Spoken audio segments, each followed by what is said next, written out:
नमस्कार दोस्तों, स्वागत है आपका आज के मुख्य समाचारों में। जी हां दोस्तों, आपको यहां पर देखने को मिलेंगी सुबह से लेकर शाम तक की तमाम बड़ी खबरें, मुख्य समाचार, ब्रेकिंग न्यूज अपडेट्स के रूप में। तो चलिए दोस्तों, जान लेते हैं आज की पहली बड़ी खबर। प्रधानमंत्री मोदी बोले, गुजरात को बदनाम करने की साजिश हुई। गोधरा की घटना और हिंसा के बाद एजेंडा चलाया गया, मैंने फिर भी राज्य को खड़ा किया। जी हां दोस्तों, प्रधानमंत्री मोदी बुधवार को अहमदाबाद साइंस सिटी में आयोजित वाइब्रेट गुजरात ग्लोबल समिट के 20वें एनिवर्सरी प्रोग्राम में शामिल हुए। मोदी ने अपने संबोधन में गुजरात का मुख्यमंत्री रहते आई चुनौतियों पर बात की। पीएम ने 2001 से पहले गुजरात में आए अकाल, फिर भूकंप और गोधरा ट्रेन की घटना और राज्य में फैली हिंसा के बाद के हालात की चर्चा की। उन्होंने कहा कि तब कुछ लोग एजेंडा के तहत गुजरात को दुनिया में बदनाम करने की साजिश रच रहे थे। प्रधानमंत्री ने कहा कि जब मैं गुजरात का सीएम था और राज्य विपरीत परिस्थितियों से गुजर रहा था, तब केंद्र सरकार में बैठे लोग बुलाने पर भी नहीं आते थे। सीएम के तौर पर मेरा ज्यादा अनुभव नहीं था, लेकिन मेरा गुजरात और गुजरात के लोगों पर अटूट भरोसा था। मैंने सीएम रहते संकल्प लिया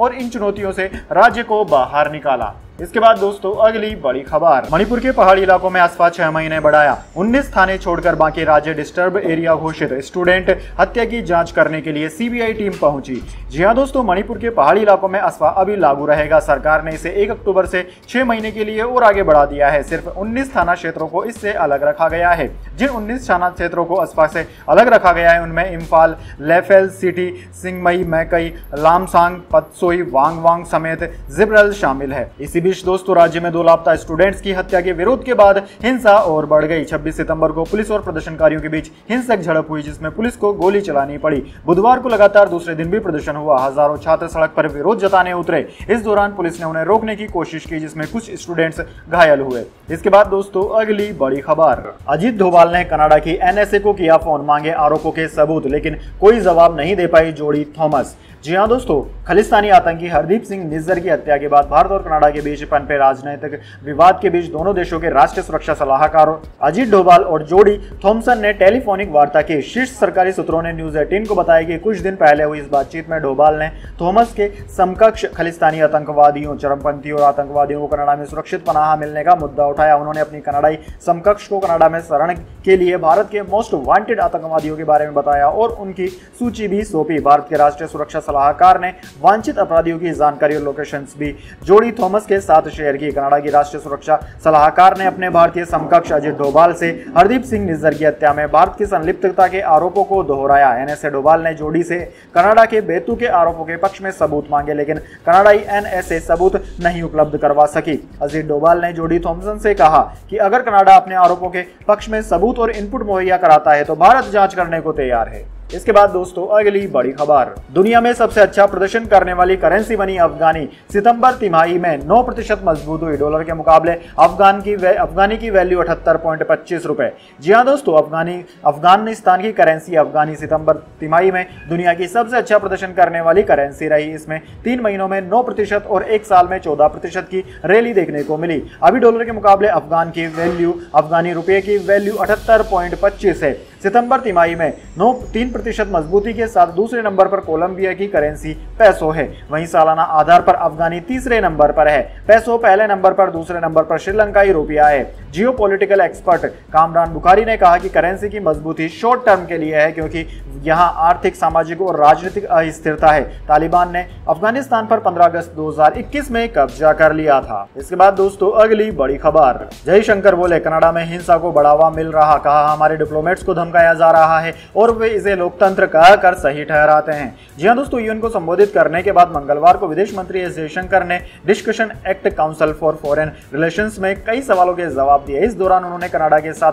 तनाव के अलावा चीन, रूस और मणिपुर हिंसा जैसे मुद्दों पर अपना पक्ष रखा। जयशंकर ने कहा कि कनाडा में अलगाववादी ताकतों, हिंसा और उग्रवाद से जुड़ा अपराध पनप रहा है। जयशंकर ने कहा कि कनाडा में हमारे डिप्लोमेट्स को डराया धमकाया जाता है, हमारे कॉन्सुलेट पर हमले होते हैं। इन सबको यह कहकर सही ठहरा दिया जाता है कि लोकतंत्र में यही होता है। यदि कोई ऐसी घटना है जो एक परेशानी का मुद्दा है और कोई मुझे एक सरकार के रूप में कुछ जानकारी देता है तो मैं उस पर जरूर गौर करूंगा। इसके बाद दोस्तों, अगली बड़ी खबर। अरविंद केजरीवाल की बढ़ेगी मुश्किलें, दिल्ली सीएम हाउस के रिनोवेशन मामले की जांच करेगी सीबीआई। जी हां दोस्तों, दिल्ली के मुख्यमंत्री अरविंद केजरीवाल की मुश्किलें एक बार फिर बढ़ती नजर आ रही है। दरअसल दोस्तों, सीबीआई ने सीएम हाउस रिनोवेशन मामले में केस दर्ज कर लिया है। दिल्ली सीएम आवास में कथित घोटाले की सीबीआई जांच के गृह मंत्रालय ने आदेश दिए हैं। मई महीने में दिल्ली के एलजी ने सीबीआई डायरेक्टर को पत्र लिखकर जांच की मांग की थी। इसके आधार पर गृह मंत्रालय ने सीबीआई जांच की अनुमति दे दी है। दरअसल दोस्तों, दिल्ली के मुख्य सचिव द्वारा की गई जांच के बाद सामने आई कथित अनियमितताओं के सभी पहलुओं की जांच अब सीबीआई करेगी। इस मामले में गृह मंत्रालय द्वारा पहले ही सीएजी द्वारा एक विशिष्ट ऑडिट का आदेश दिया जा चुका है। वहीं अब सीबीआई जांच के आदेश होने के बाद आम आदमी पार्टी ने केंद्र सरकार और बीजेपी पर निशाना साधा। पार्टी की तरफ से कहा गया है कि बीजेपी ने आम आदमी पार्टी को खत्म करने के लिए अपनी पूरी ताकत लगा दी है। आज पूरे देश में सिर्फ आम आदमी पार्टी है जो शिक्षा और स्वास्थ्य के क्षेत्र में बेहतरीन काम करके वोट मांग रही है, लेकिन बीजेपी नहीं चाहती कि गरीबों को अच्छी शिक्षा और बेहतरीन स्वास्थ्य सुविधाएं मिले। इसके बाद दोस्तों, अगली बड़ी खबर, खालिस्तानी गैंगस्टर्स नेटवर्क पर एनआईए का बड़ा एक्शन। 7 राज्यों में 53 जगह छापेमारी, हिरासत में लिए कई संदिग्ध, गोला बारूद भी बरामद। जी हां दोस्तों, देश में आतंकवादी गैंगस्टर ड्रग तस्कर गठजोड़ को ध्वस्त करने के लिए नेशनल इन्वेस्टिगेशन एजेंसी एनआईए ने बुधवार को देश के 7 राज्यों में छापेमारी की। एनआईए की ओर से की गई छापेमारी में कई लोग हिरासत में लिए हैं। सुबह शुरू हुई इस छापेमारी में एनआईए ने 53 जगहों पर छापे मारे, जिनमें हथियार, गोला बारूद भी बरामद किए गए। कनाडा में मौजूद खालिस्तानी समर्थक आतंकी अर्श ढल्ला, लॉरेंस बिश्नोई और सुक्खा दुनके जैसे बड़े गैंगस्टर्स के ठिकानों पर छापेमारी की गई। एनआईए ने घोषित आतंकवादी अर्श ढल्ला और कई कुख्यात गैंगस्टरों से जुड़े आतंकवादियों, गैंगस्टरों, ड्रग्स तस्करों के गठजोड़ पर बड़े पैमाने पर कई राज्यों में कार्रवाई के दौरान कई संदिग्धों को हिरासत में भी लिया। इन 6 राज्यों में पंजाब, दिल्ली, हरियाणा, यूपी, राजस्थान, उत्तराखंड और केंद्र शासित प्रदेश चंडीगढ़ में मारे गए छापों के दौरान पिस्तौल, गोला बारूद, बड़ी संख्या में डिजिटल सबूत और आपत्तिजनक सामग्री जब्त की गई है।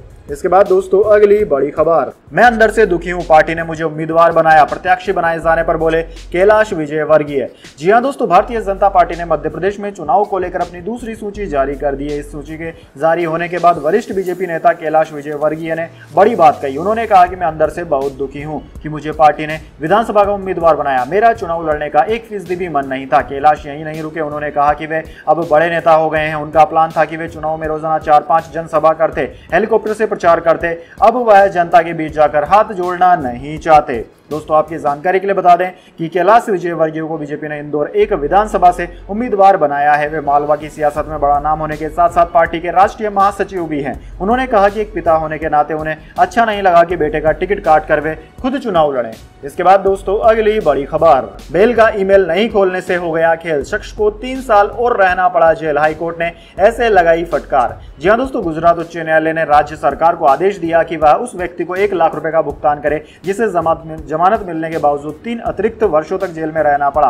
बार एंड बेंच के मुताबिक जेल अधिकारियों ने उच्च न्यायालय को बताया कि वे 2020 में रजिस्ट्री द्वारा उन्हें ईमेल किए गए जमानत आदेश में संलग्न अटैच फाइल को खोलने में असमर्थ थे और इसलिए उस व्यक्ति को रिहा नहीं किया जा सका। अदालत ने अपने आदेश में कहा कि यह कोई ऐसा मामला नहीं है कि ईमेल जेल अधिकारियों को प्राप्त नहीं हुआ था। यह जेल अधिकारियों का मामला है कि कोविड-19 महामारी के मद्देनजर आवश्यक कार्यवाही नहीं की जा सकी। हालांकि उन्हें ईमेल मिला, लेकिन वे अटैच फाइल खोलने में असमर्थ थे। वह व्यक्ति जो अब 27 वर्ष का है, एक हत्या के मामले में आजीवन कारावास की सजा काट रहा था, जब अदालत ने उसकी सजा निलंबित कर दी और उसे जमानत दे दी। हालांकि चंदन जी ठाकुर जमानत हासिल करने के बावजूद 3 साल तक जेल में रहे क्योंकि जेल अधिकारी आवश्यक कार्यवाही करने में विफल रहे। इस वजह से अदालत ने अब 1 लाख रुपए का मुआवजा देने की घोषणा की है।